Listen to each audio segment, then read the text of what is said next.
It's quite an interesting feeling being in this cathedral, which was built at almost exactly the same time as Coventry, where I was a canon for 5 years, and is very, very similar. And so when I sit here listening to choral evensong, it reminds me of years and years sitting listening to the choir at Coventry 5 days a week and enjoying again the same music and delight in choral evensong. So it was a real treat. Thank you. I want this evening, rather than looking inwards, to look outwards and forwards, because in the end we are here not for ourselves, not for making the Anglicans better, but for seeking to serve the work and mission of God in the world. And the Anglican Communion, as one of the few genuinely worldwide bodies which has a coherent structure in the world today, has to be aware of the great crises of our times. It's easy to forget that we do have a coherent structure. It doesn't always feel like being coherent, but it exists and it's real. We are in 165 countries. We have dioceses. Each diocese has priests. Each priest is in a particular area and knows that area. It's not giving away secrets to say that 3 years ago, when I met the British Foreign Secretary, he commented that the Anglican Communion was a better intelligence network than the Secret Intelligence Service.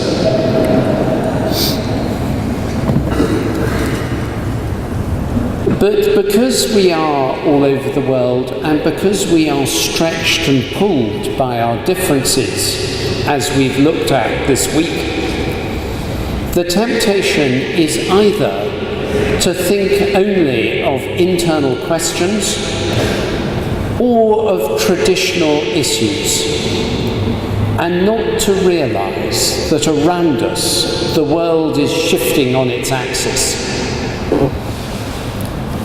There is a probably apocryphal story that in 1974 the Protestant churches of what was then called South Vietnam met to discuss a 10-year strategy and failed to notice that within 3 months the North Vietnamese army would have conquered them entirely.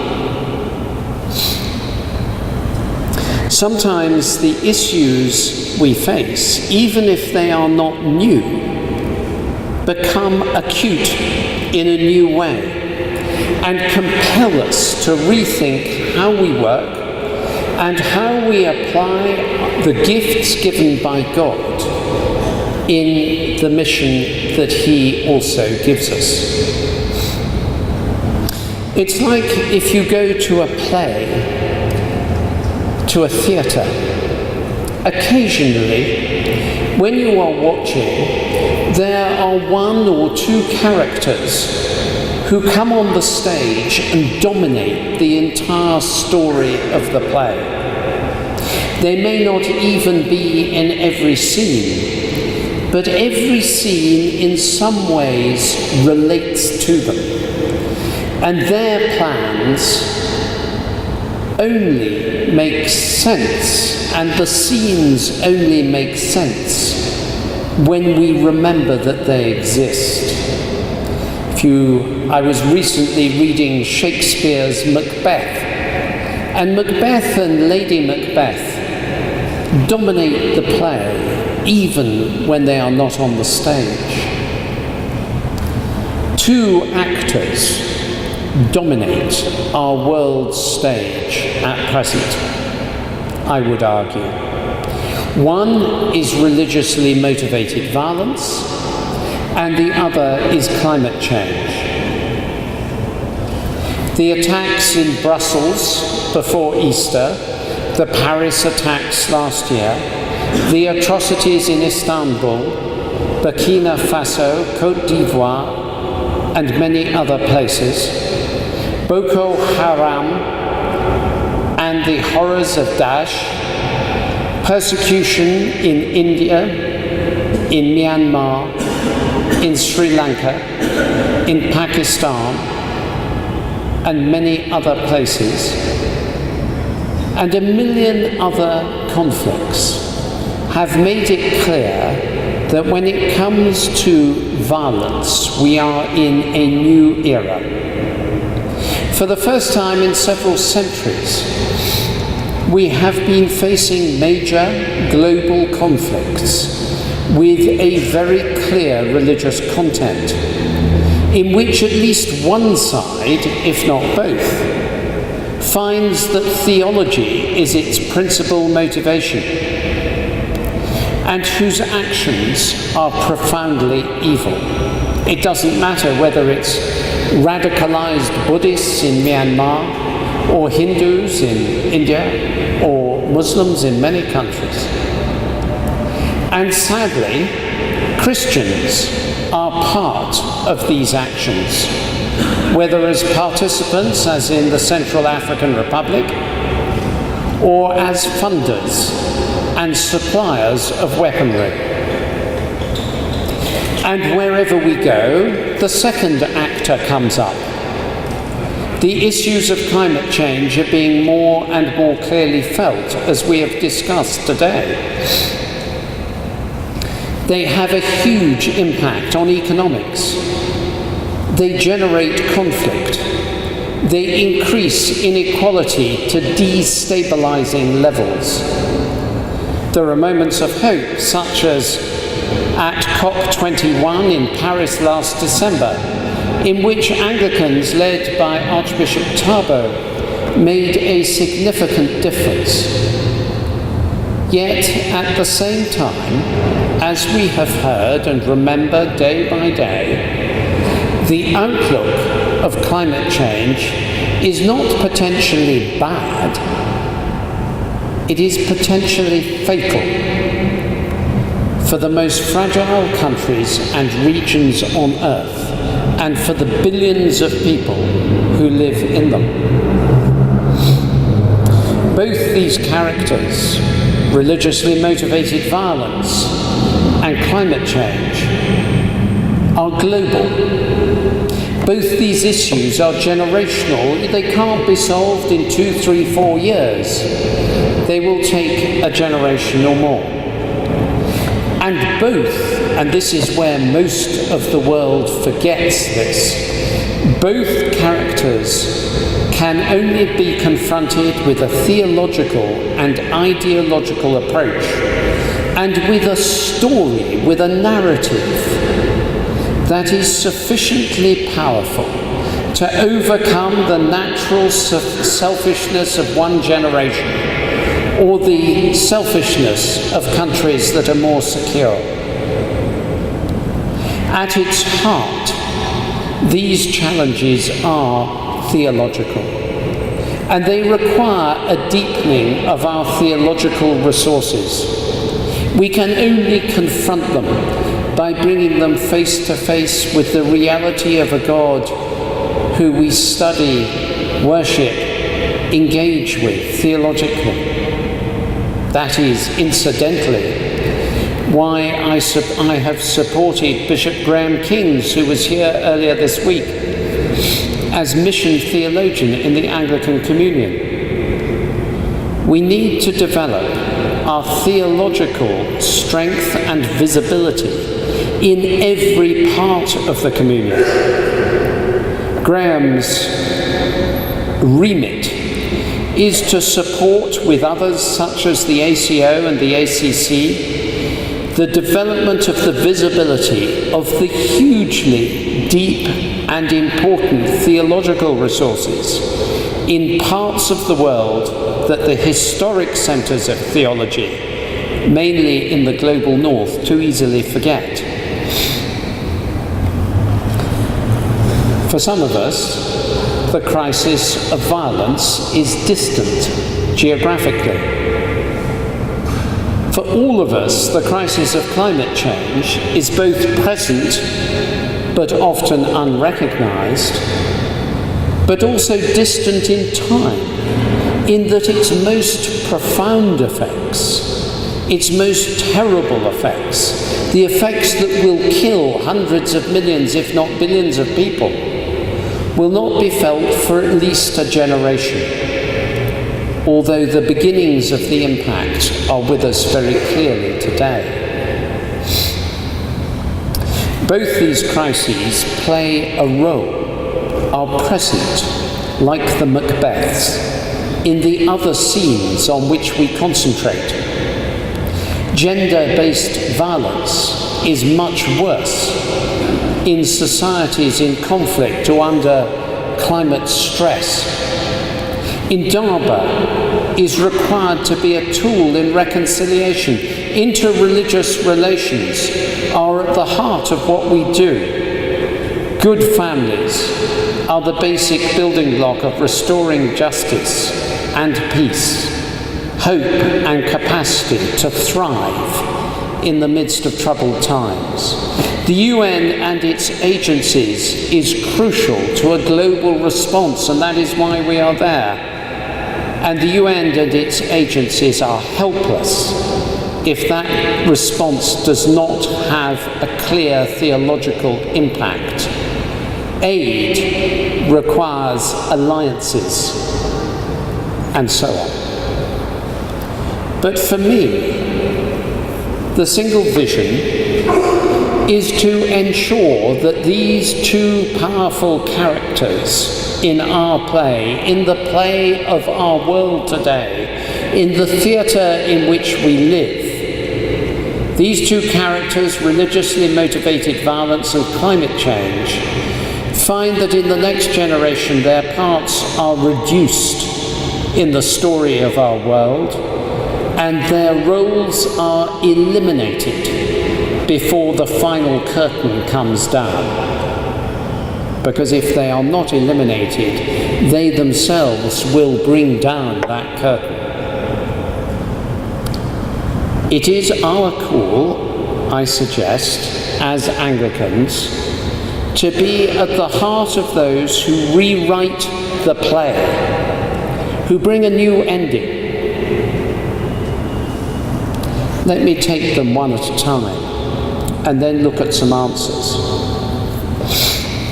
First, the question of religiously motivated violence. I take it first because unless it is tackled, the capacity of the world to face climate change is deeply diminished, spiritually, economically, emotionally, and collectively. The Christian answer is simple, and I quote some words written by one of my colleagues, or the husband of one of my colleagues, a man called Sam Wells, in a book called A Nazareth Manifesto. He wrote this: reconciliation is the gospel. There is no gospel other than the one that requires and makes possible restored relationships with God, one another, and the creation.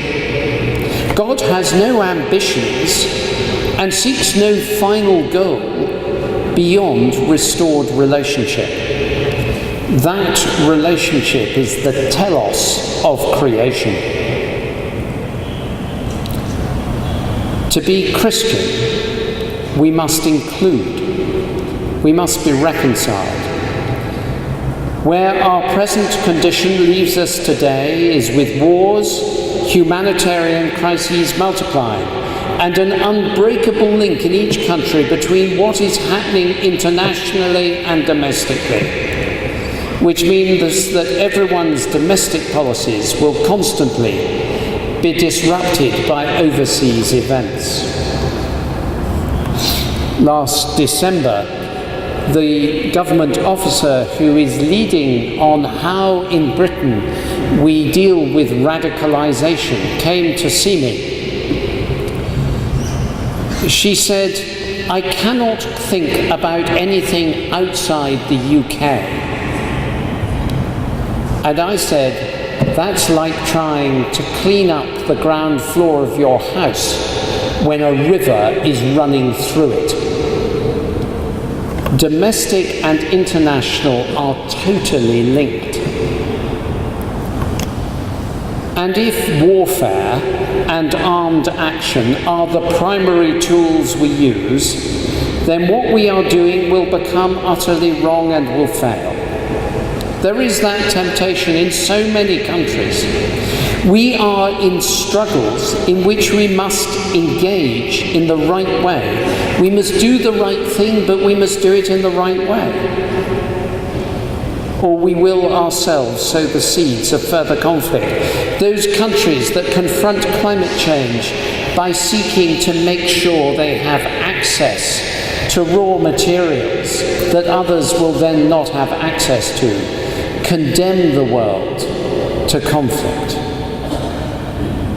In a struggle which is deeply ideological and theological, our response must be based in a story of relationship, of mutual protection, of order and human flourishing, which overwhelms the demonic narrative of disintegration and demonization of the other, which faces us.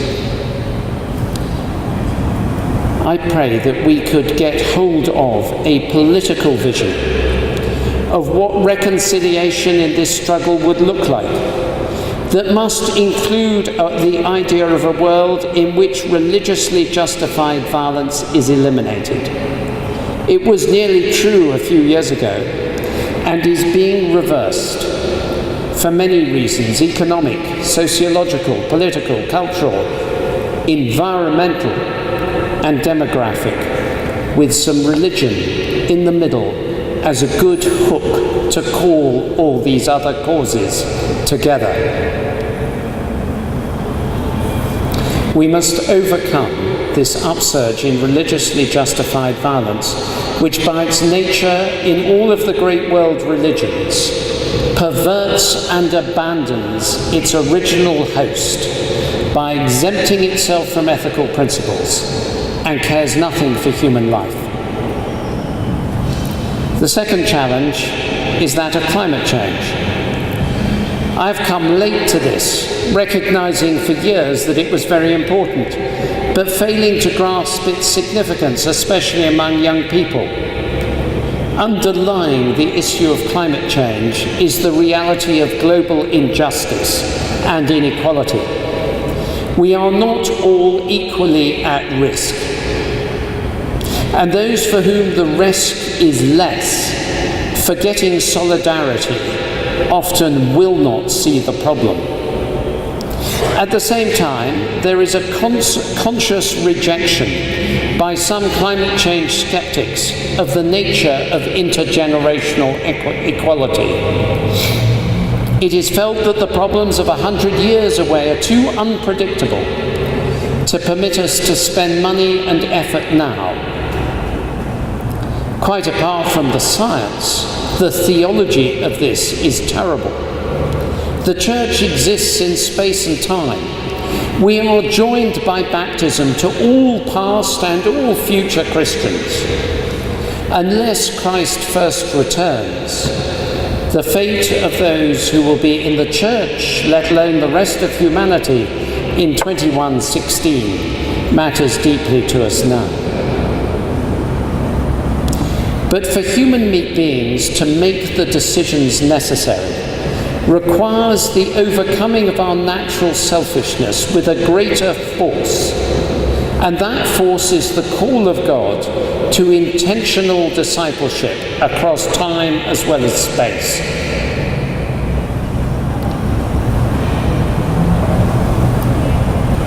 Humiliation and disrespect is one of the most corrosive things we can experience. It lasts for centuries in groups and leads to feelings of unfairness. Foreign affairs becomes viewed through the prism of humiliation, as does identity. Minority and identity lead to special vulnerabilities. Humiliation is evident in climate change talks as well as in war.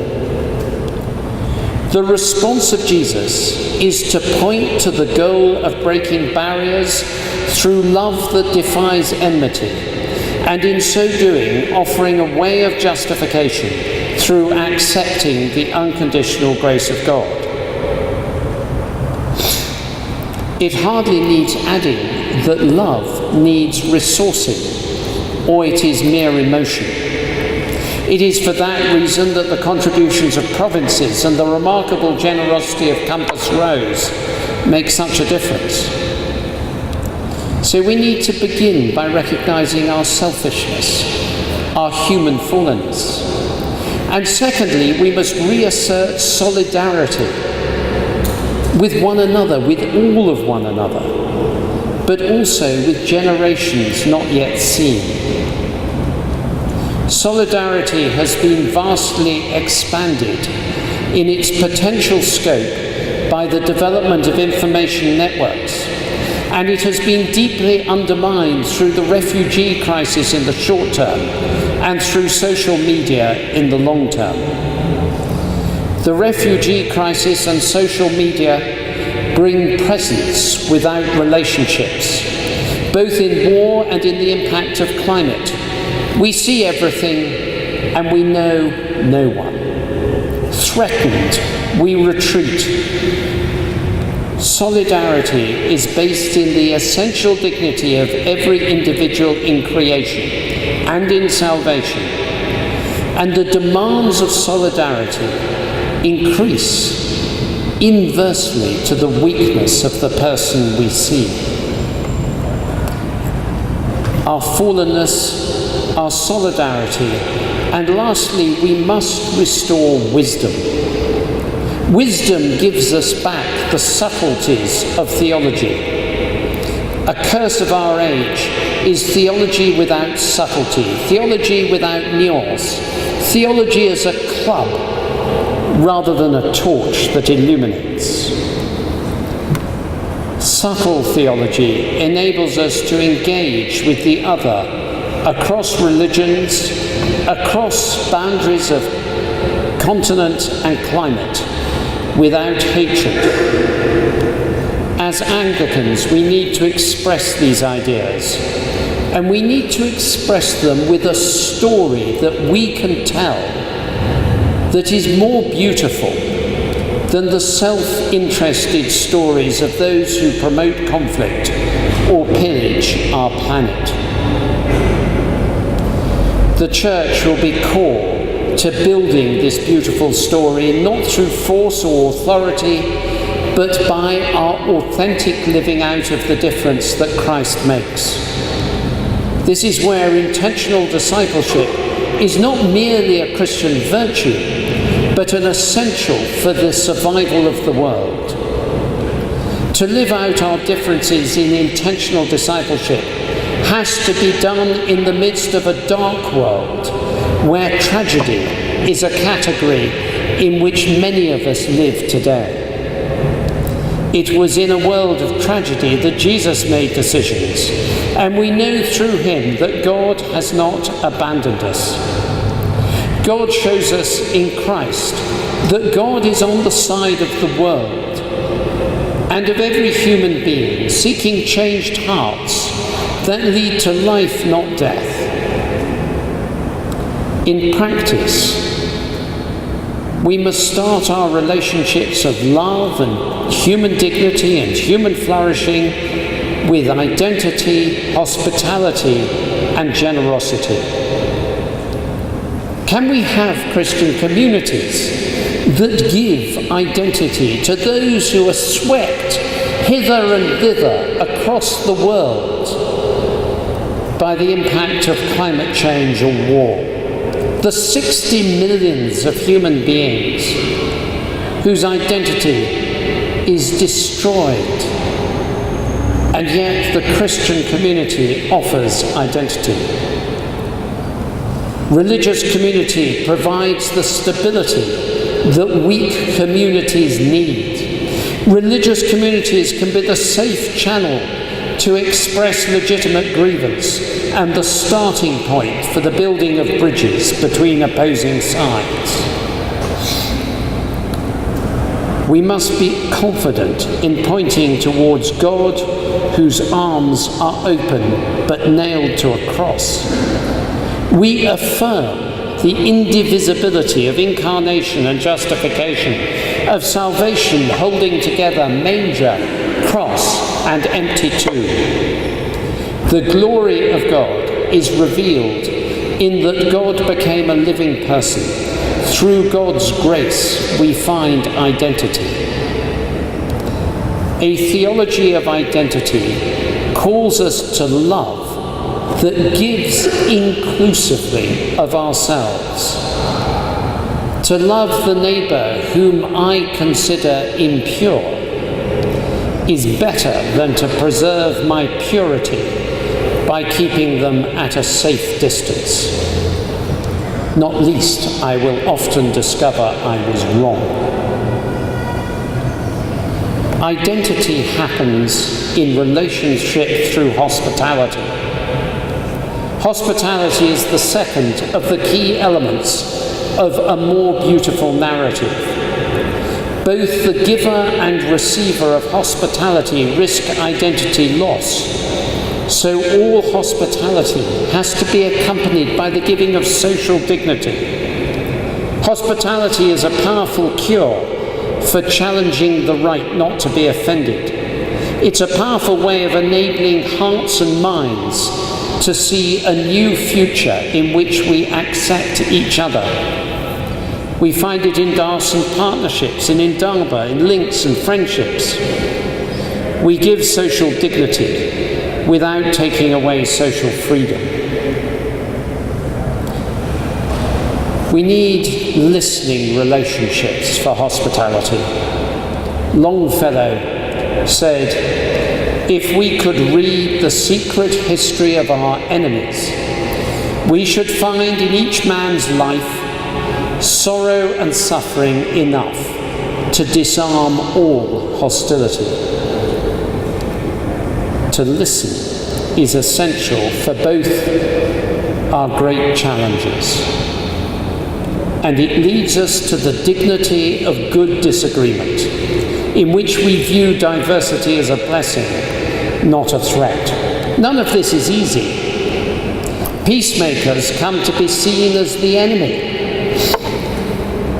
A few years ago, when I was in Lagos, I was talking to a pastor of a Protestant church, a Pentecostal church, and he said, "I don't know where you're going with your Anglican bishops."